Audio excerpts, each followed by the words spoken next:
with utmost respect, we are inviting His Holiness to transmit Buddha Dharma teaching.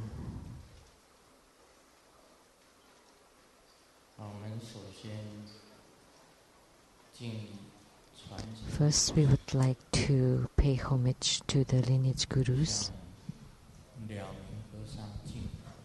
to the Venerable Monk Liao Ming,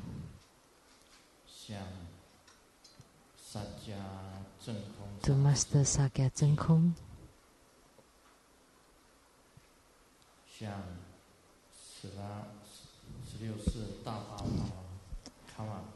to the 16th Dharma King Karmapa, we pay homage, and to Master Thupten Dorji, we pay homage.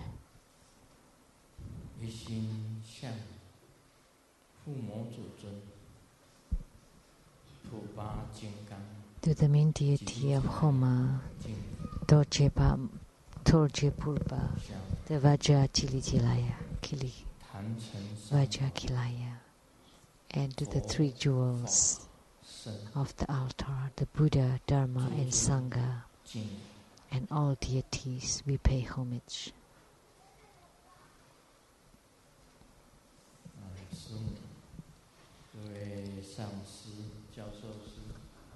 Simu, all Dharma masters, Dharma educators, Dharma teachers, Dharma lecturers, Dharma assistants, temple directors, all disciples present here and over the webcast.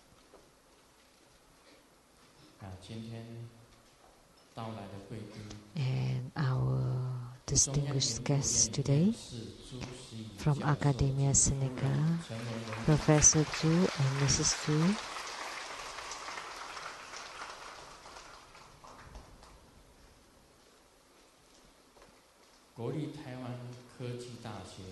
From National Taiwan University of Science and Technology, Professor Lin.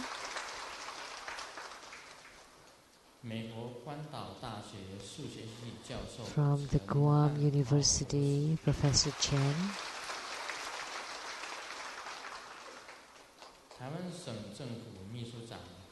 From the Taiwan government, the Chief Secretary Chen.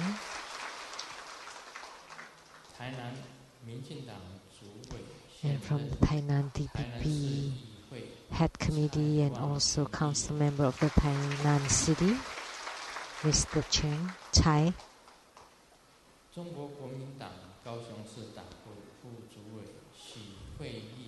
And from the KMT Party, Kaohsiung City, the Vice Chair Xu. And a well-known host to the TV talk show, Mr. Tai Ziyuan. Producer to the Feng Sun Wu Suang, Mr. Li.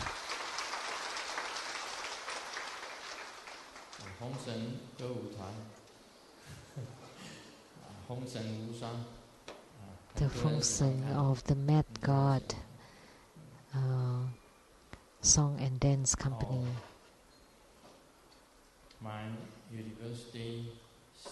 There are a lot of people watch the TV shows. And from the university ex-classmates, Mr. and Mrs. Zhu. From the Flying Crown Company, the President Cheng.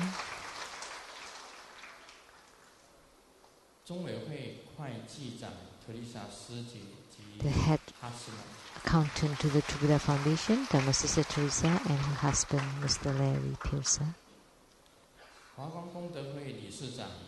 President of the Lotus Light Charitable Organization, Mr. Wu. The notable businessman from Hong Kong, Mr. and Mrs. Lei.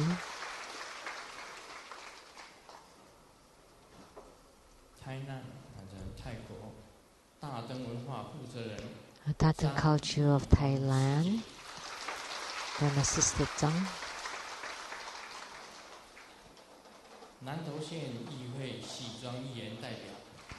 And the representative of the Councilwoman of Nantou County.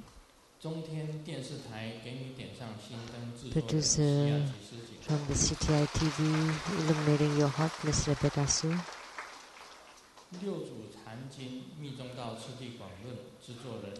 And the producer to the Platform Sutra and Development Stages of Tantrayana, Master Yin, and the host, Muslim.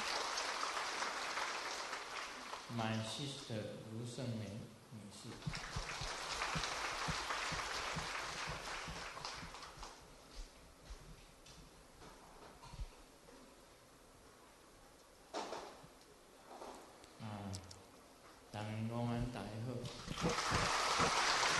Good afternoon. How do you do?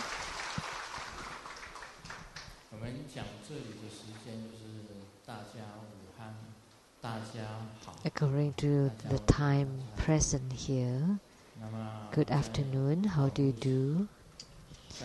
But on the webcast,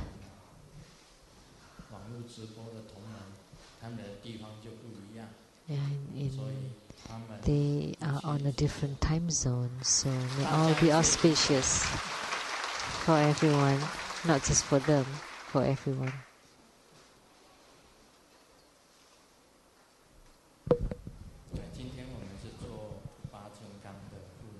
Today we had Vajrakilaya Homa,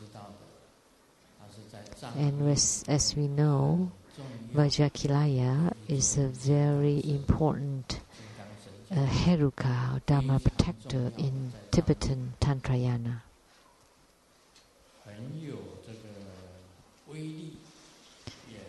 He has great power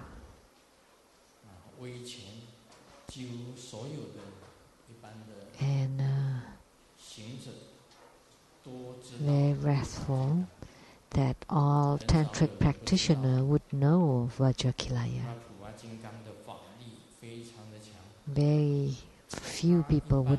Very few practitioners would not know of him. And Vajrakilaya has 3 faces, and he has many emanations. And according to the biography of Guru Padmasambhava, when he brought his consort Ishijokal, leaving Tibet to go to Nepal, to mountain caves, at that time Vajrakilaya appeared, and at that place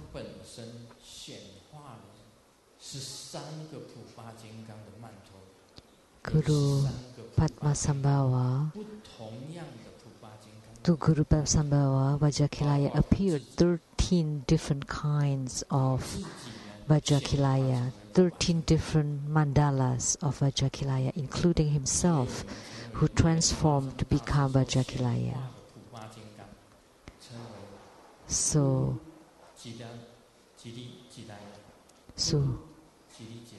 Guru Jilaya is the Vajrakilaya that was transformed from Guru Padmasambhava.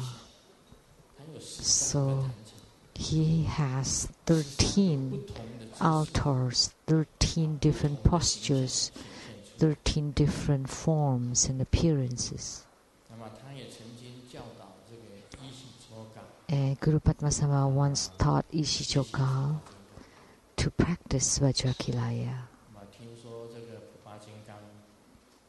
So I heard that Vajrakilaya descended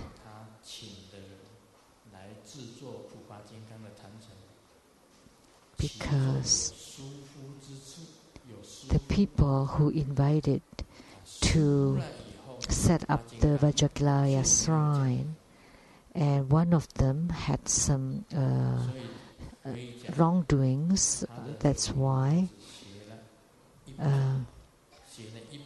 Vajrakilaya did not come. So his consort only learned half of Vajrakilaya's practice. So setting up the shrine or the altar is very important. that every altar is different, and 13 altars altogether, they are different from each other. And the posture of Vajrakilaya also different. Here we have one Vajrakilaya with one face, only one face.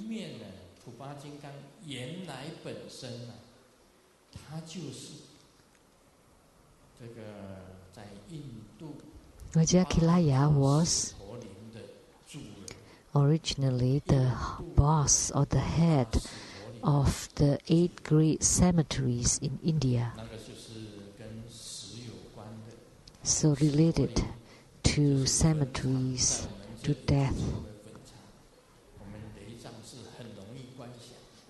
And for us in the Taiwan temple, it's easy to visualize, because as we are leaving the temple, there is a cemetery there.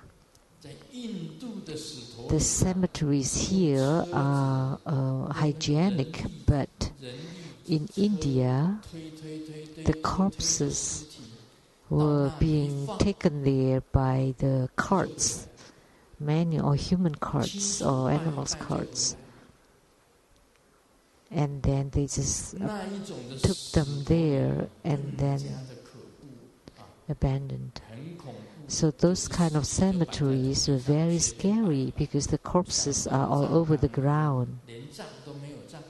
They were not even buried.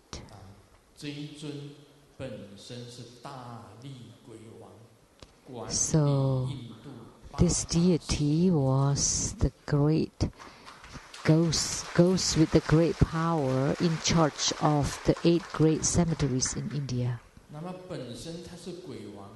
So he was the king of the ghost with great power.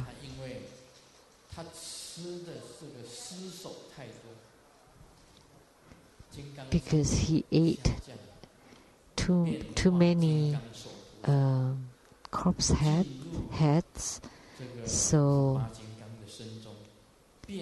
Yamantaka descended and entered into Vajrakilaya, and then transformed to become this Vajrakilaya with this look or appearance.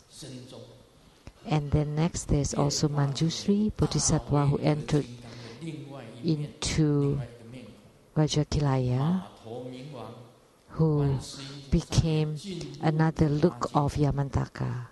And Hayagriva and Avalokitesvara also entered into Vajrakilaya and became another look of Vajrakilaya, another face of Vajrakilaya. So he has 3 faces. One is Vajrapani, one is Yamantaka, and another one is Hayagriva. So he has the 3 looks of faces of these 3 Herukas, and also of Guru Rinpoche, who entered into Vajrakilaya. So he has many different appearance or looks. And in Tibetan Tantrayana, he's a great Dharma protector with great power, with the wrathful power. Grandmaster really liked this deity. That's why I'm very familiar with his mantra.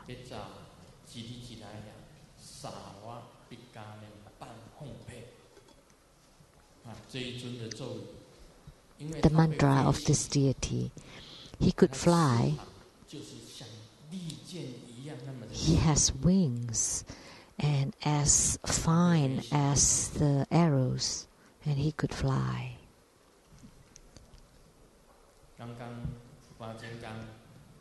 Just now, Vajrakilaya entered into my body.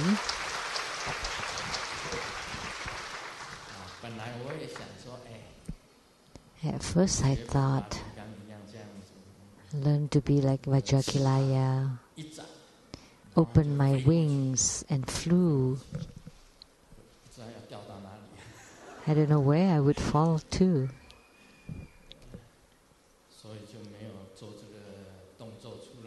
So I didn't did the action, otherwise I would have flown. So Vajrakilaya entered into Grandmaster's bodies and also descended upon all of your bodies.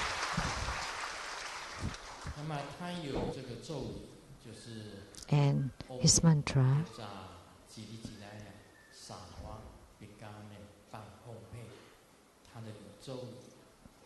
so he has this mantra, and he has an appearance, a look, and he has 3 faces with the kila or the purba, 3 faces. The front face is Vajrapani, and 2 other faces. One is of Yamantaka, another one is of Hayagriva. He has 3 faces. You can visualize Vajrakilaya, and below is the kila or the purba. And he's very fierce, wrathful protector. He's also a Vidyaraja or Heruka. And his mudra or hand gesture is with 2 hands, outer or inner mudra, either one, and just have the middle fingers upright next to each other.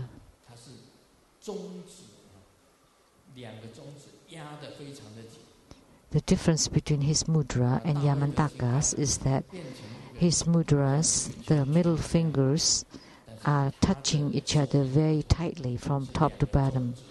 But for Yamantaka, is forming a little bit of a curve.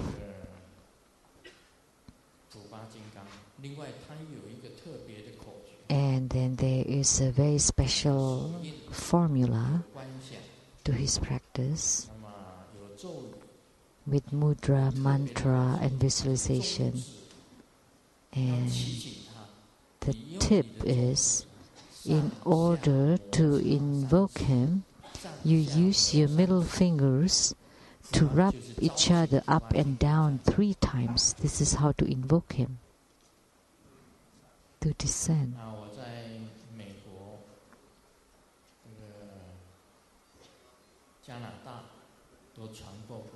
And in United States and Canada, I have transmitted Vajrakilaya's Dharma practice, and also in Taiwan Lei Tsang Temple, and in Jing-yin Lei Tsang Temple in Toronto.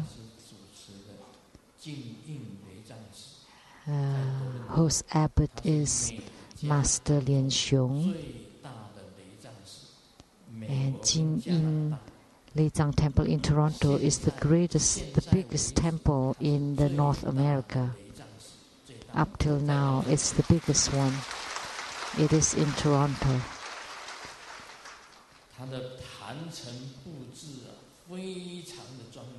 And the altar is very beautiful. They're all golden.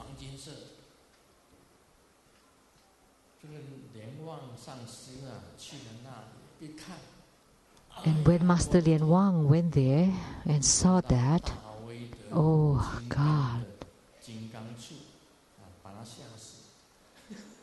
he saw the Vajra scepter of Yamantaka and shocked him. I didn't pay attention at first, but after Master Lian Wang exclaimed, we all took a look, and it was really quite shocking. So if you go to Jing-yin Lei Tsang Temple in Toronto, check for yourself the Vajra scepter of Yamantaka.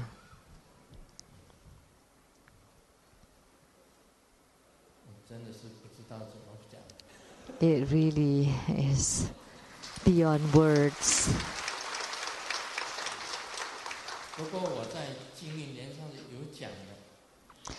But in Jing-yin Lei Tsang Temple, I did say there are 3 important Dharma practices of Vajrakilaya. I will not repeat it again here, but you can check the internet. Yeah. They are on the internet, right? So if you want to know the 3 secret practices of Vajrakilaya, you can check it on the internet. And is the altar of the Jingyin Lei Tsang temple also on the internet? You can also check on it. It's very beautiful.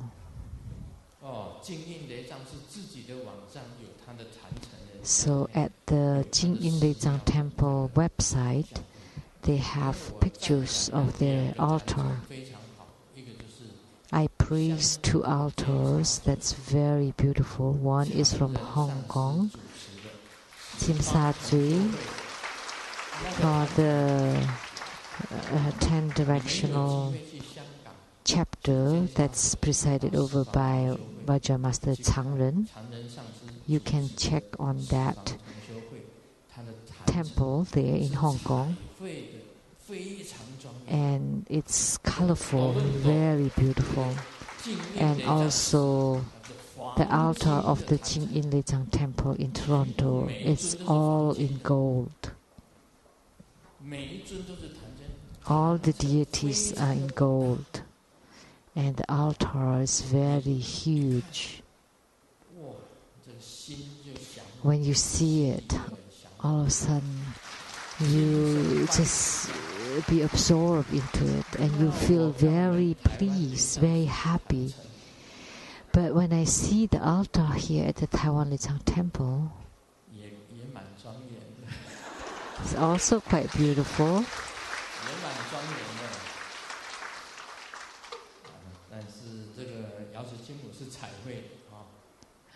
But the Golden Mother is with colors. It's all mixed together. But the Vajra protectors are quite dark. Maybe it's been there for a long time. Actually, you could set up a shrine to be very beautiful, and it can attract the hearts of all beings. And as soon as you see it, you would feel elated, and it generates great Dharma power, great joy. And it would be famous all over Taiwan.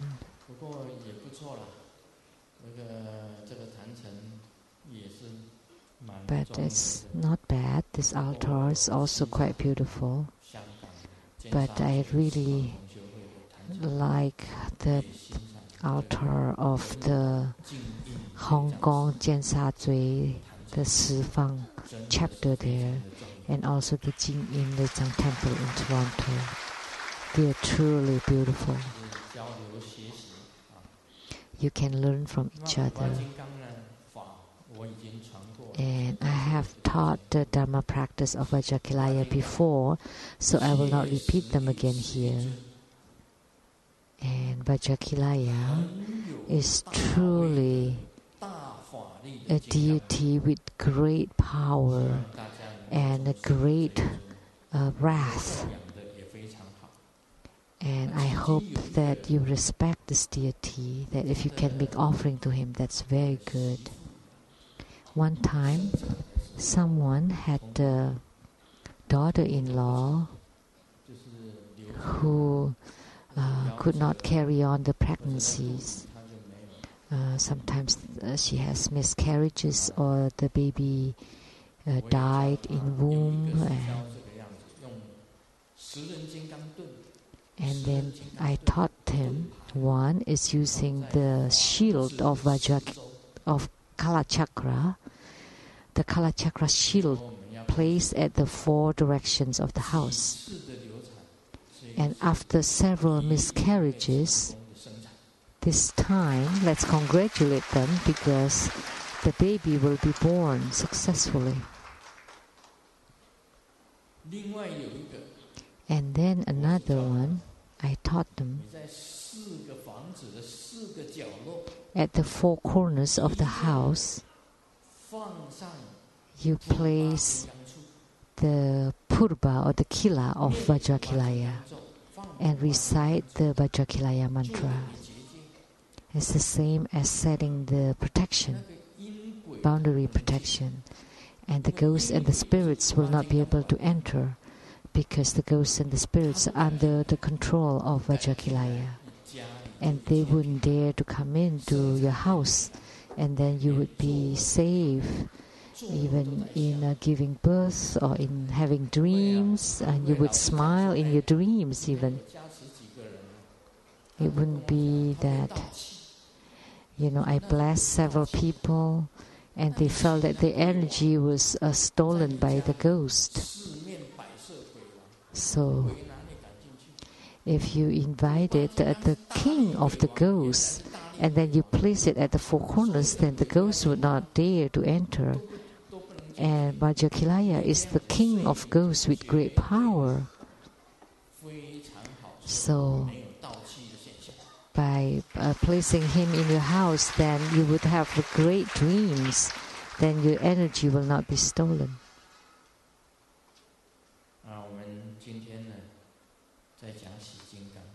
So today we will continue to talk on Hevajra, chapter 35, on the realization of the great completion.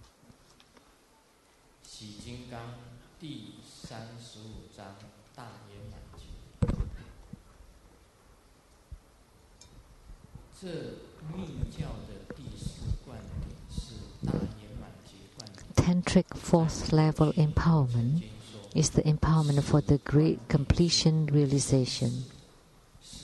In the past, I have said that this level of empowerment has no form. It is Dokchen. It cuts sharply or Chen, and it goes beyond directly or Dok. It is the same as Zen in Chinese term. So let me reiterate this part. Someone used Grandmaster's name and in various places said that Grandmaster had transmitted the great completion to them. And then those people said that they could give remote empowerment, that Grandmaster could give remote empowerment of great completion. And then they received the requests and the offerings from people and told these people that Grandmaster will give the empowerment intangibly, remotely. And they also spoke about this on the third level empowerment. And those were all wrong. Because you need to know about this, from the second empowerment on, you need personal empowerments. Only the first empowerment or the phase empowerment, you can receive them remotely. So please be smart. Don't let your money go to the wrong people. There are lots of fraud, lots of people who tricks others. There are some people who said that they have received the third level empowerment and they just took a lady as his consort, any lady. And he wanted to cheat this woman. You need to remember that third level empowerment has to be given to two people together. The third level empowerment never given to one person alone.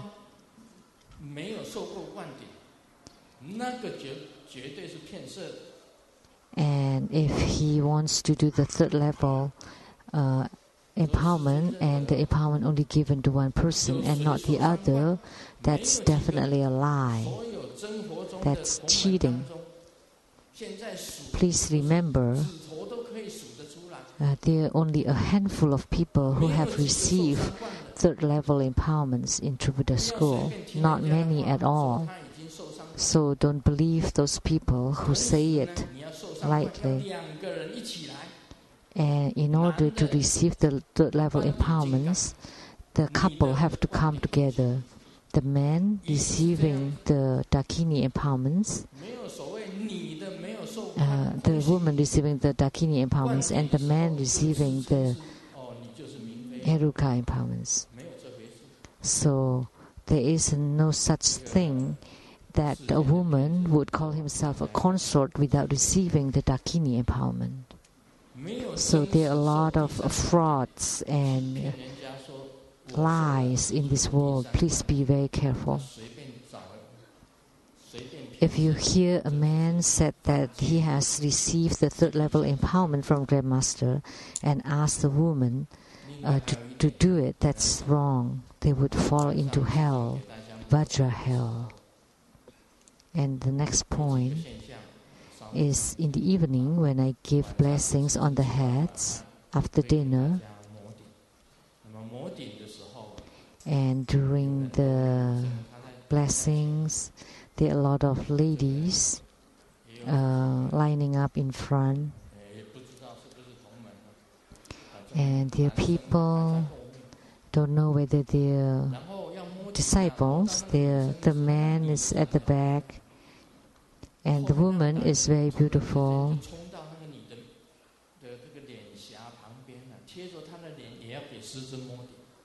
And all of a sudden the man would hunch forward and place his face next to the lady and wanted Grandmaster to give him blessings on the head, and Grandmaster would tap on his head very strongly. And then he would say that Grandmaster gives him a big blessing. So this is troublesome. So if I use strong power, it's not good. If I touch you on the head, it's not good. Or touch your hair, it's not good. So there are men like this who took the chance. So the head could only reach like three rows. And then there's another one coming. They would place his face next to a lady's face. So please be careful. If you're caught, you could be sent to the police station and charged for sexual harassment.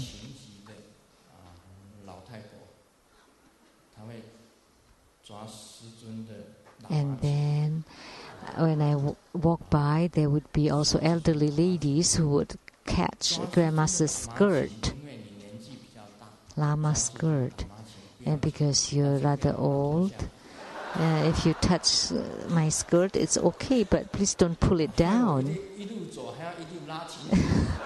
Because as I walk, I have to pull my skirt up. And then, another thing, when I saw a little girl, 2 or 3 years old, they're very cute, I would hug them a little bit. It should be fine. But the mom shouldn't say that, oh, how about me? And I want to hug too. That would be troublesome. If Grandmaster really hugged you, then you would charge me with sexual harassment. That would be troublesome, right? You know, sexual harassment is a troublesome problem. So Simu set a rule. Only under 5 years old, Grandmaster could hug both boys and girls. And above 5 years old, it's not permitted. Actually, for me, I don't care. As long as you're cute, I would hug you. That's fine. There was a young girl who would always cry out, "Grandmaster, you're so cool and handsome," every time I walk by. And when I heard that, I would be elated. And then couldn't help myself but to hug her. And that's okay. That's normal. But not too many. If I hug everyone, then that wouldn't be good. So that's what's happening with the blessings.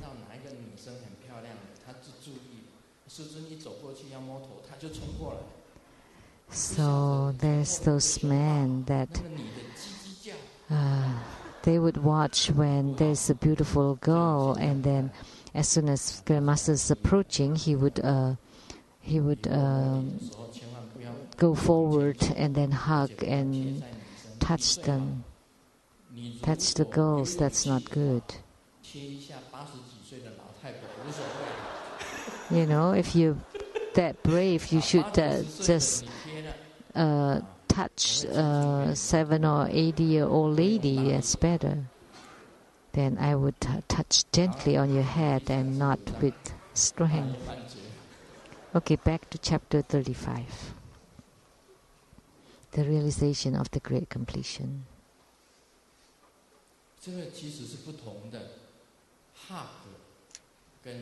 Actually, hugging and sexual harassment are two different things. There are a lot of things that are different, but let me share a joke first. During the big earthquake in Sichuan, there was a female police woman went to a mother who was feeding the baby. Oh, she fed the baby with her milk. And it was in the news. And then she was promoted to become the vice chief. And then she was invited to Beijing.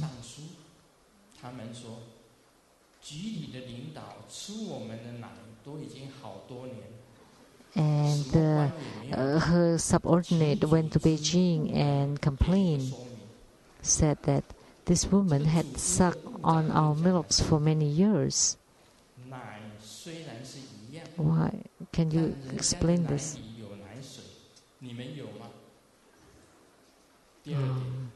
And then the reply was that, fine, but you have to have the milk, the water, the milk when you give the breastfeeding. And second, you have to be on televisions. And milk for the kids are the main dish, but milk for the adults are the snacks. How could they be the same?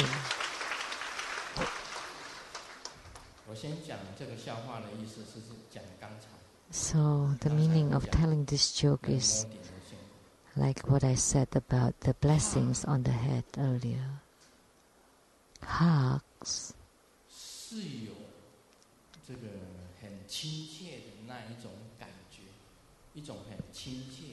has some intimate closeness or warmth. Hugs doesn't mean sexual harassment. It's different from sexual harassment.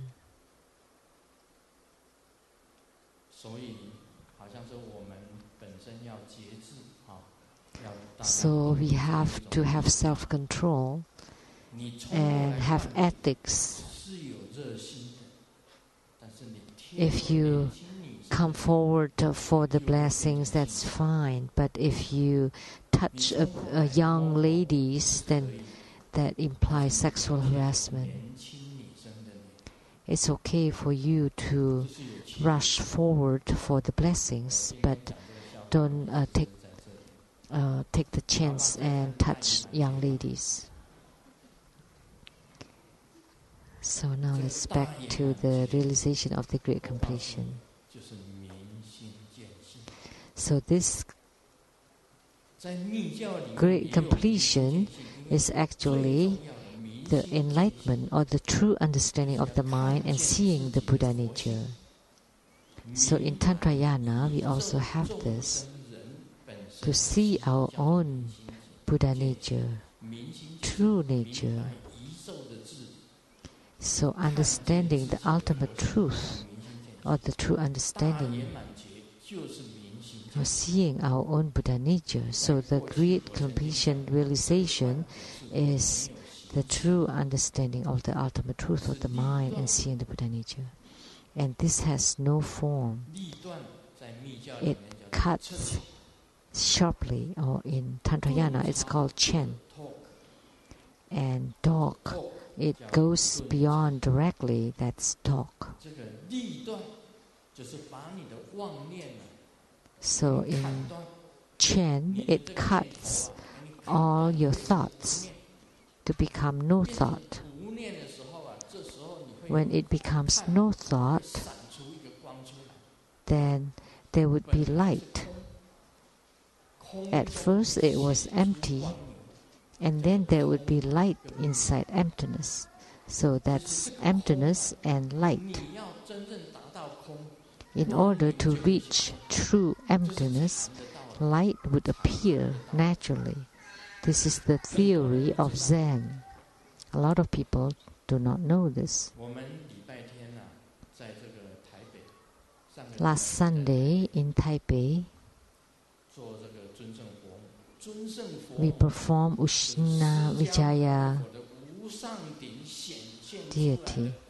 And Ushnisha Vijaya was the light that was manifested by Sakyamuni Buddha. So Ushnisha Vijaya is light. When it did not appear, it was empty, and when it appears, it was light. So why we have to learn Zen or meditation is to let the light appear. When you practice Dokchen, so Chen is cutting sharply. You cut all your thoughts to become no thought, to become empty, and then to make the light appear. And when the light appears, you learn talk. So from Heruka, you transform the four elements and the 5 aggregates to transform to become light. Then your whole body would become light, rainbow light. And this becomes attaining Buddhahood directly in this body, this lifetime. So even your body can attain Buddhahood, not just through the birth of spirits. So Dokchen,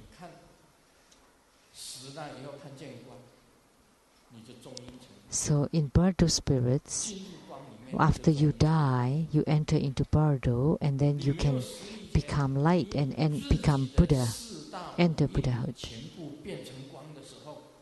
But when your 4 elements and 5 aggregates completely become light, then your body transforms to become rainbow light, and this is called attaining Buddhahood directly in this body, in this lifetime. So that's why do we have to meditate? Meditation is to let you see your own Buddha nature. And Chen, cutting sharply, is to transform your thoughts to become emptiness. Once it becomes empty, light would appear naturally. And that's the clear light. It's called clear light. And when light appears, that light is your own Buddha nature. Finally, you see your own Buddha nature. And you increase the light gradually until your whole body becomes light, become rainbow light. Then that is called Tok, or called going beyond directly. Tok. So I would like to stress on 3 terms. One is emptiness, with no forms. you would reach Dharmakaya, and the other one is light, and you would reach the reward body of Samogakaya.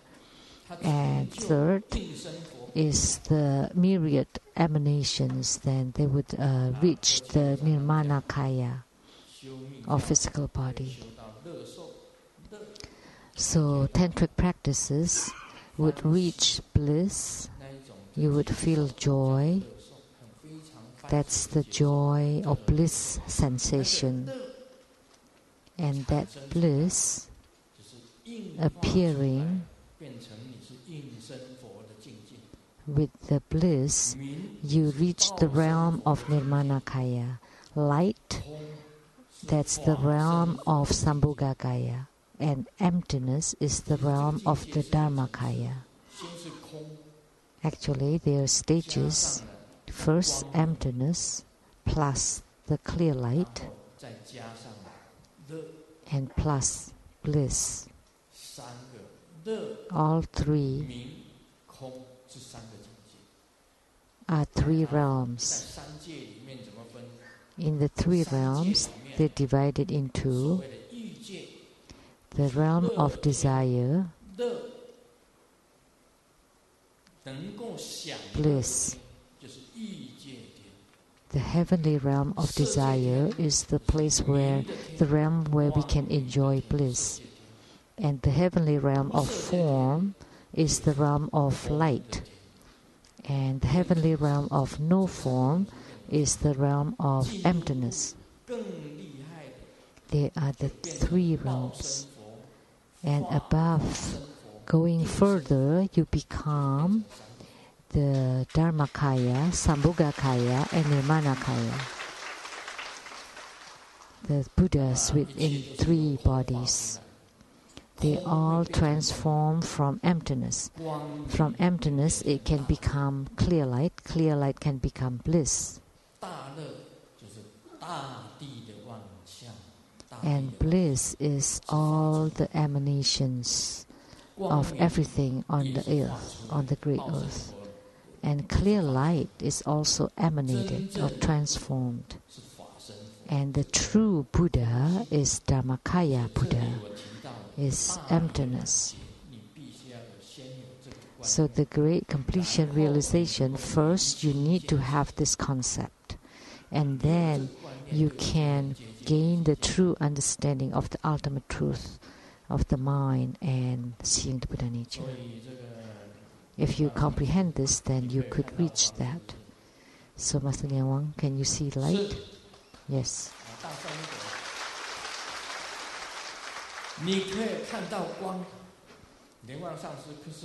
Master Lian Wang can see lights. I often use Master Lian Wang as an example. There are many other people who have seen lights. But Master Lian Wang was first in seeing the light.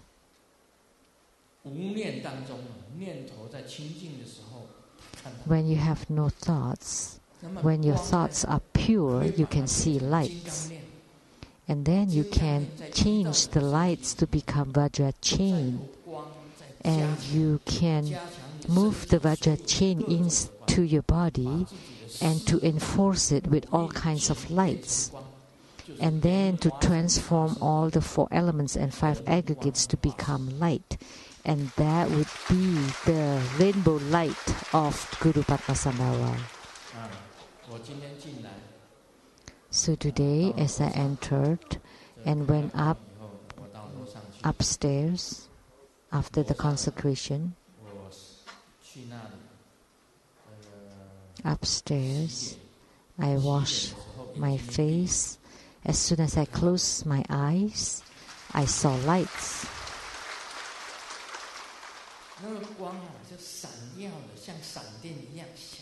And the lights are very bright, like the lightning. And when don't move your mind and you pay attention to it, the light would be stable. And with thoughts, it would just flash and it's gone. And inadvertently, you would see the light. Or you train it so that the light becomes your own light. You transform the external light to become your own light. First, you need Chen to cut all your thoughts. At this time, the light would appear. And then you use the practice of talk to see the light of the sun, not directly, but below the sun, especially when the sun is rising or when the sun is setting. Just look at the bottom of the sun, because if you look directly, it would harm your eyes. But when you look at the moon, you can look directly. Or when you look at the stars, you can look directly at the stars or moon. And when it is completely dark at night with no moon, you can lit the inner fire, the candlelight, and then you can move the light into yourself. The sunlight, moonlight, starlight into your body. And the candlelight.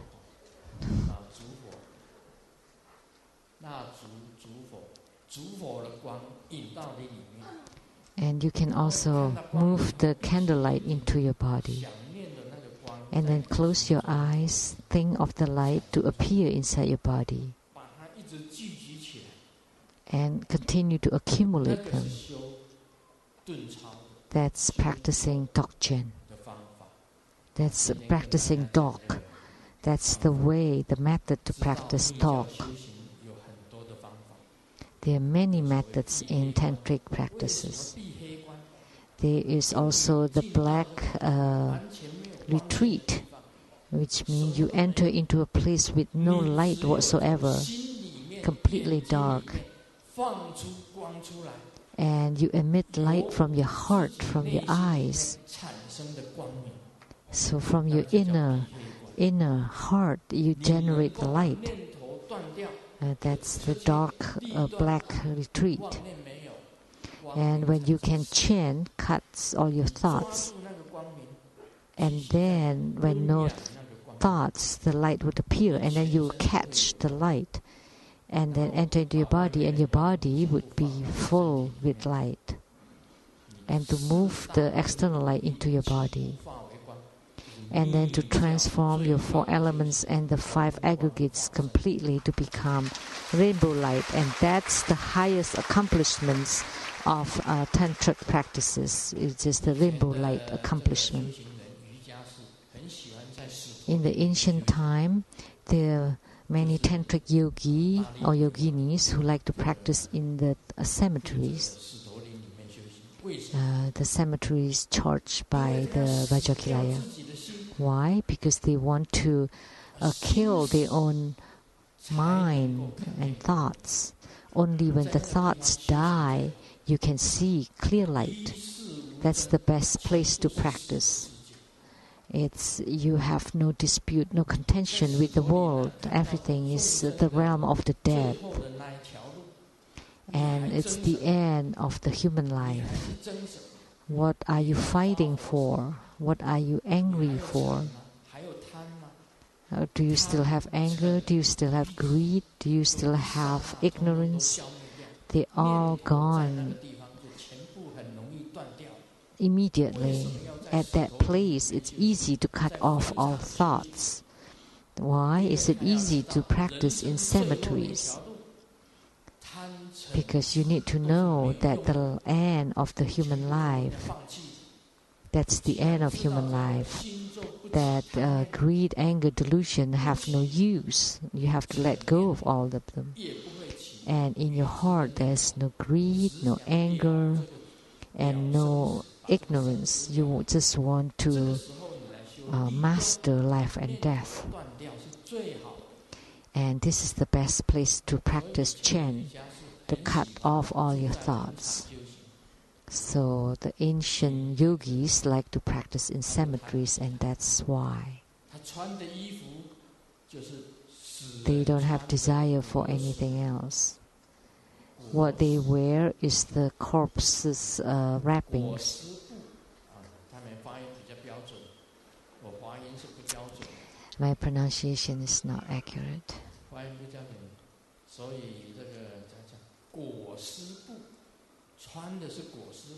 So what they wear is the cloth for the corpses, and what they eat is the offerings made to the corpses.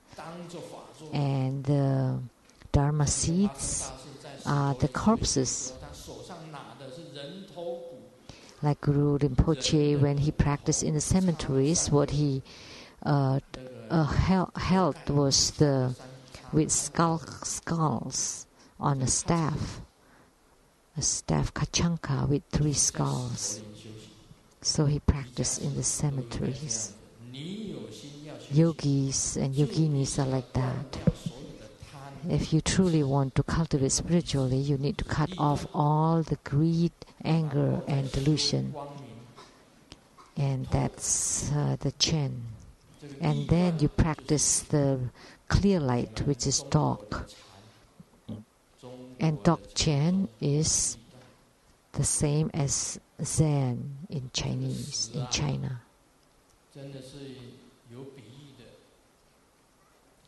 So there's an analogy to death. I've said this before, that a couple is fighting, arguing with each other very badly.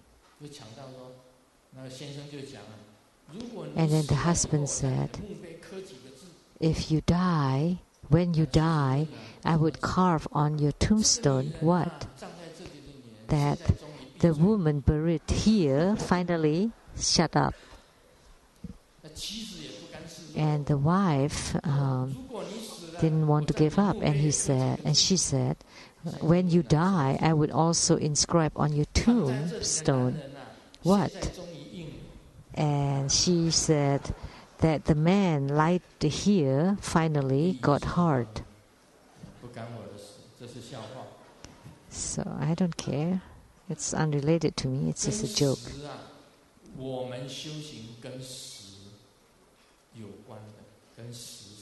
So our spiritual cultivation is related, connected to death, because we know that the end of our road is empty. So be mindful of that end path. And when you practice in cemeteries, you see that everyone, the end of everyone is there. Everyone lay there. So the superintendent of the cemetery wanted to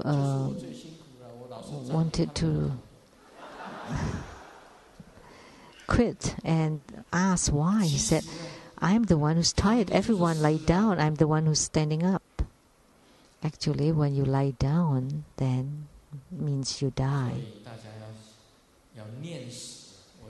So that's why be mindful of death. I remember one time when I visited Master Changren's house. He had a huge character at the head of his bed, which is death. So he saw that at all times. And when I saw that, this guy could also write this death on the head of his bed. Master Changren, right? In the past, he had this death character at the head of his bed. So what he meant that he is mindful of death. So he would not give rise to greed, anger, and delusion. Then he could cut off those, and then you would be able to see light. So in Zen Buddhism too, you have to cut off all of your thoughts. Only then clear light would appear. Otherwise, it would not. Yeah, so that's the Zen in China, of China.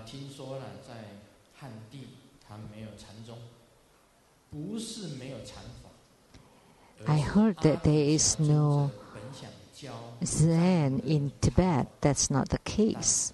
But when Atisha was going to teach Zen to the Tibetans, he noticed that the Tibetan customs and people have no affinity for Zen.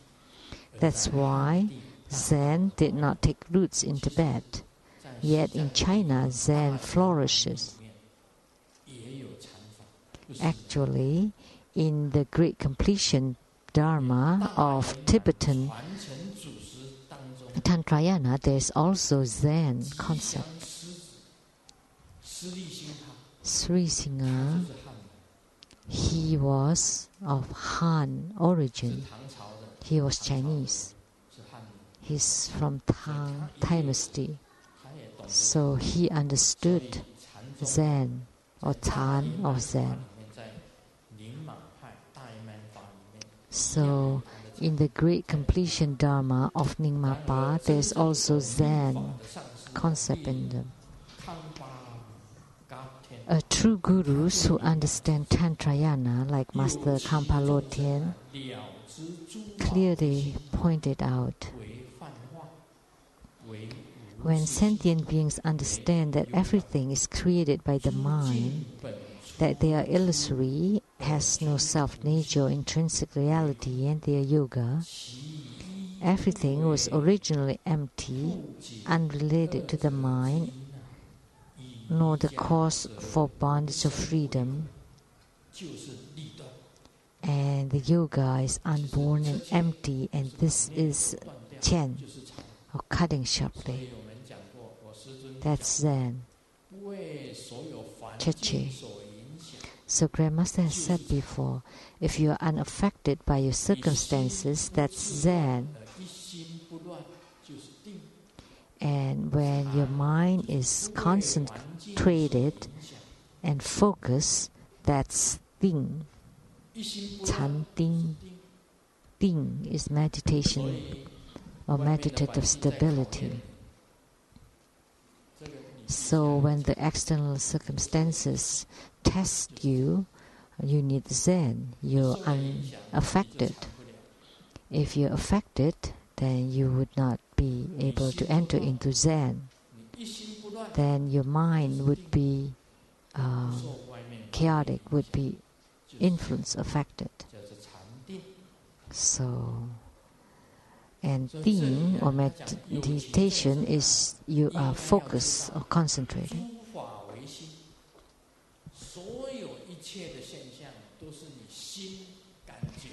So beings need to understand that everything, all phenomena is created by the mind. If you take away the mind is illusory.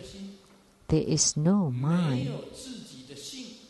And there is no self-nature. That's yoga. And that means yoga is the Buddha nature and I are united. Buddha and I are together. The Yidam and I are together. All circumstances and everything was originally empty, unrelated to the mind. And you don't need to be held bondage, and you don't need to be freed. So at this time, you have great mastery. You're not tied or you're not freed. So this Ren Yun, meaning going with the flow with great mastery. So that's Chen, cutting sharply. So you just do everything according to what comes, to the affinity. So it's unborn. There's no thoughts, or the thoughts do not affect you. That means it's unborn. It's also empty, and this is all called Chen, or cutting sharply. So now you understand?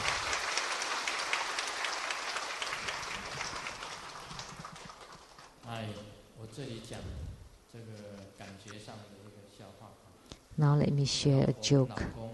about feelings or sensation. The wife asked the husband, "So how about the minced meat? Is it good?" And the husband said, "So-so." "And how about this fried fish?" "Acceptable." And then the wife asked, "How about the tofu?" "Well, just so-so." And the wife couldn't stand anymore. She shouted, "So couldn't you just say good?" And then, and the husband was drinking soup, and he said, "Oh, so hot." And in China, so hot is like good hot. So what are these? These are just sensations. So they're all coming. Everything comes from your heart, from your mind, from the sensations, your emotions, your feelings. When you have a thought, it's something that you feel from your own heart. When you see a bad person, you would feel that whatever he does is bad. And then if you meet a sage and you think he's a good person, and you feel that he's always good. So they all comes from your own feeling. That's why everything is created by the mind. And bad and good is all in the thought. If you want to do good, it's very easy. You praise other people. You want to do bad things, it's very easy. You slander them. Whatever that person does, it's bad. Even when he was born, it's bad.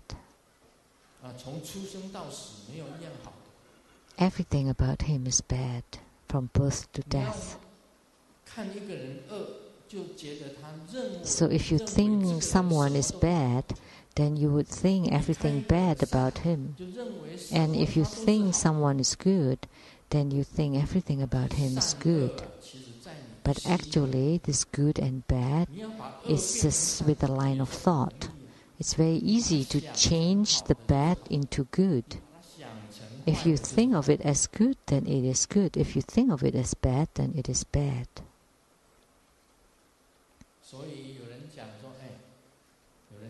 So someone said, "Oh, you destroyed my good thing. It was good. And then you treat it as bad, it becomes bad." Didn't you ever hear that before? I opened the door and I said, "Oh, I destroy your good things." But if it's good, it's good. Why do you think of it as bad?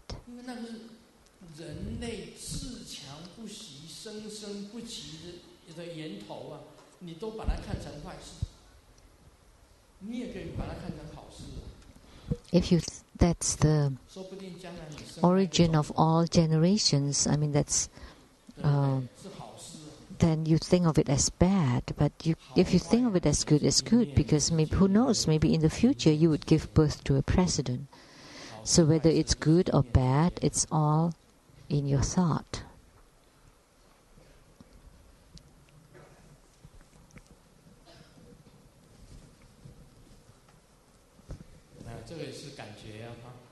This is also about feeling. One time we had lunch in a cafeteria, and the manager asked, "Li, you've been at the company for a long time. How do you feel? Do you learn anything?" And then Li thought about it. When I just got here, I didn't understand anything. I didn't understand a fart. But how about now? Now, this is a Chinese word. I don't understand a fart. It's all the same. It's just a feeling. It's just all in the in the perception. When your mind died, you have no feelings whatsoever, and you stop all your thoughts. Then you've learned about Zen or Chen, cutting sharply. At this time, the light would appear.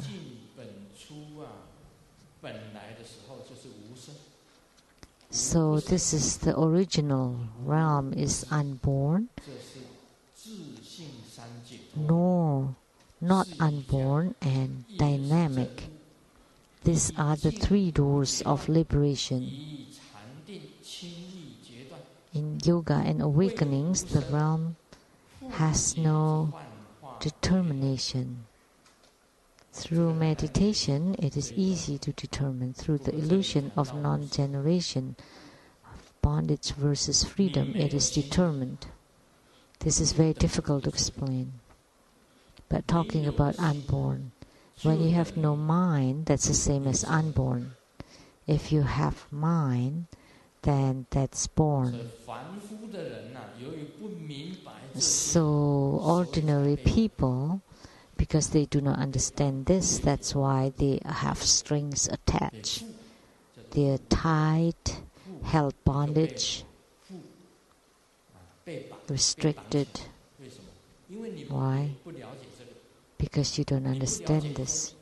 You don't understand about emptiness. That's why. You have strings attached.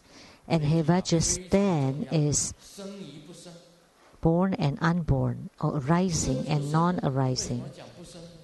So, born is born. Why do you also say unborn?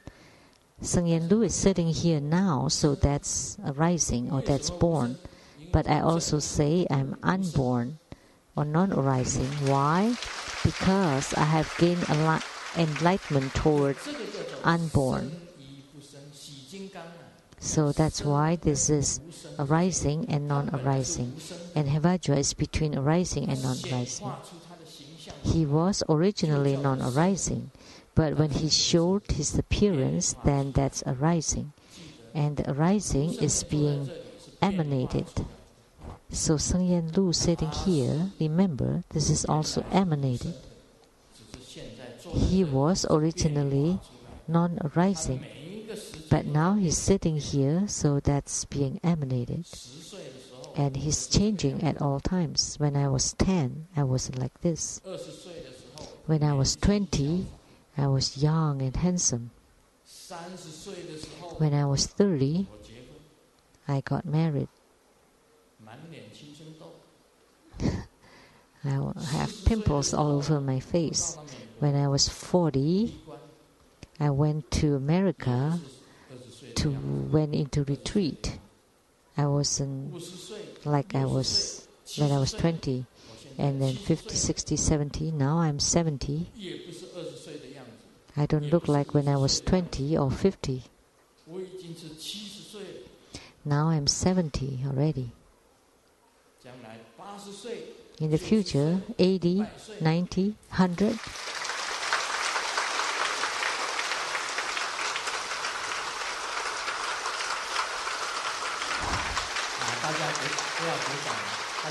Please don't clap. I wouldn't live to be that long, sorry. Just talking about it. I've said this about it before. At 1, you're born. At 10, you're studying. At 20, you're at the top of your youth. At 30, your career. 40, you're gaining weight. 50, you're in midlife. 60, you start to have high blood pressure. 70, you start to lose your memory. At 80, you walk wobbly, and at 90, you lose direction. 100, you hang on the wall. It rhymes in Chinese.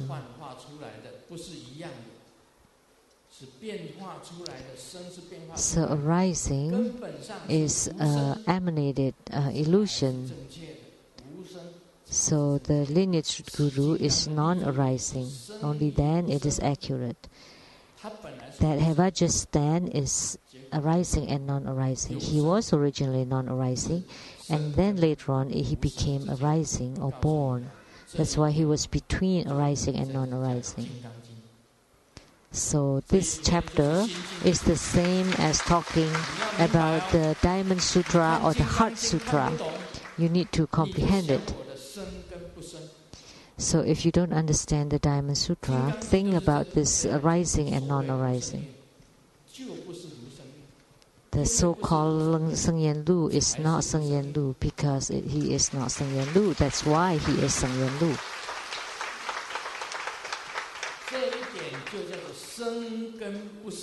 So this point here is called the arising and non-arising. This is very important.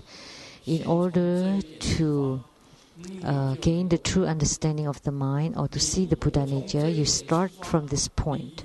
Then you would be able to gain enlightenment. If you don't start from this point, then you are always just ordinary people, that you are just hugging your money and hugging your woman in sleep, or you're hugging your delusion in sleep. And you continue to dream, daydream, night dream, all together.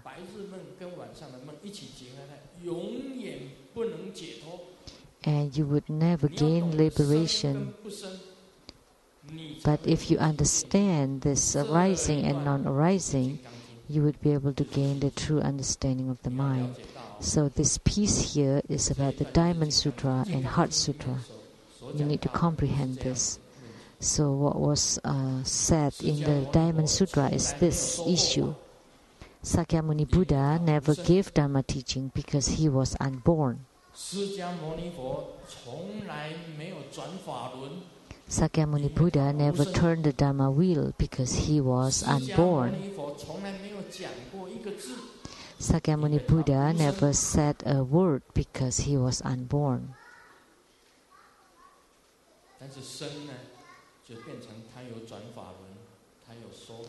But in born or in arising, he did turn the Dharma wheel, he did give Dharma teaching for 49 years, and he gave a lot of Dharma teachings. The so-called Dharma teaching is not Dharma teaching. Because it is not Dharma teaching, that's why it is Dharma teaching. So this is the arising and non-arising, or born and unborn. So what I said below is something that you need to remember. This is only in the Diamond Sutra. Dream is non-existent within existence. So is there a dream? Yes, but it is also non-existent. Life is non-existence within existence. Rebirth is non-existence within existence. Nirvana is non-existence within existence. The three realms are non-existence within existence. The Pure Lands and Buddha Lands are non-existences within existences. If you comprehend what I'm saying, this is the realization of great completion, the fourth level of tantric empowerment. The essential purport is in the midst of it. This is doctrine, and only this is doctrine.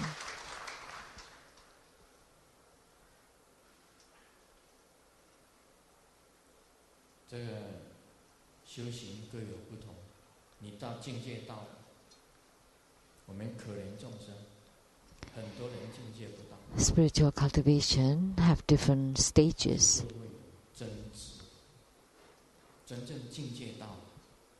For some people who have not reached the realm, there would be contention and disputes.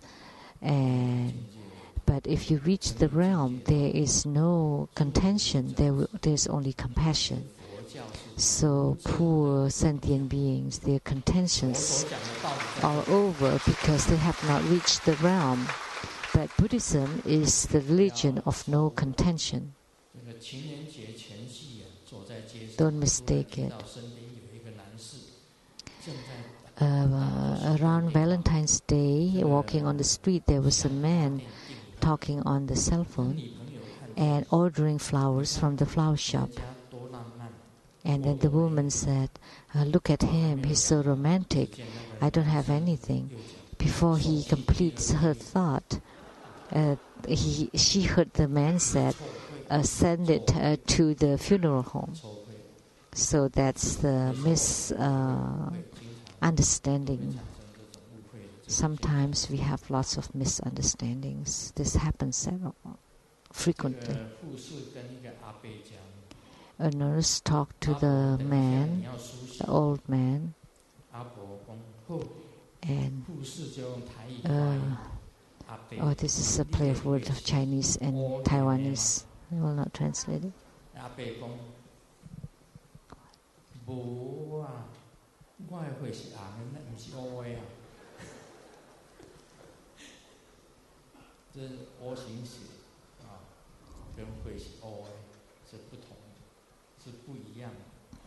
This is Chinese words.